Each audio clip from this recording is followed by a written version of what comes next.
क्या आपके भी कूल्हे या हिप जॉइंट में बहुत दर्द रहता है?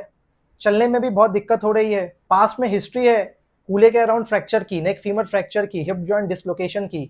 कोविड में काफ़ी स्टेरॉइड्स चले थे, जिम में काफ़ी स्टेरॉइड्स लेने की हिस्ट्री है, heavy smoking and alcohol intake रहता है आपका, सिकल सेल डिजीज़ या हाइपर कोएगुलेबल डिजीज़ की हिस्ट्री है, या विदाउट एनी कॉज भी अगर आपको पेन रह रहा है, आप डॉक्टर के पास गए, उन्होंने कहा कि आपका कूल्हा खराब हो रहा है, आपका कूल्हा सड़ रहा है, जिसे हम कहते हैं एवस्कुलर नेक्रोसिस ऑफ हिप। आप बहुत परेशान हैं, क्या हिप रिप्लेसमेंट के अलावा कोई और ऑप्शन नहीं है? यंग पॉपुलेशन में और early stages of avascular necrosis में बहुत सारी टेक्निक होती है जिसे हम एम्प्लॉय करते हैं कूल्हा बचाने के लिए।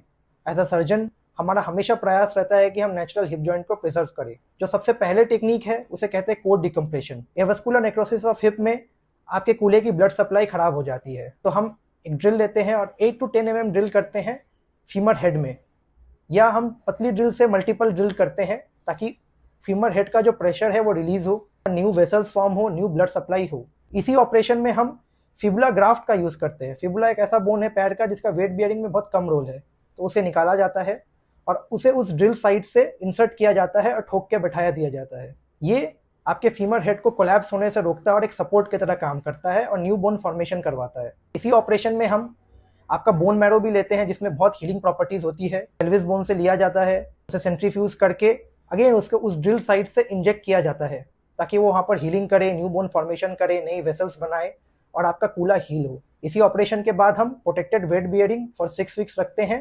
सेकेंड ऑपरेशन होता है वो है बोन क्यूरेटाज एंड ग्राफ्टिंग। जो खराब बोन है उसे हटाया जाता है और उसके जगह नया बोन बिठाया जाता है।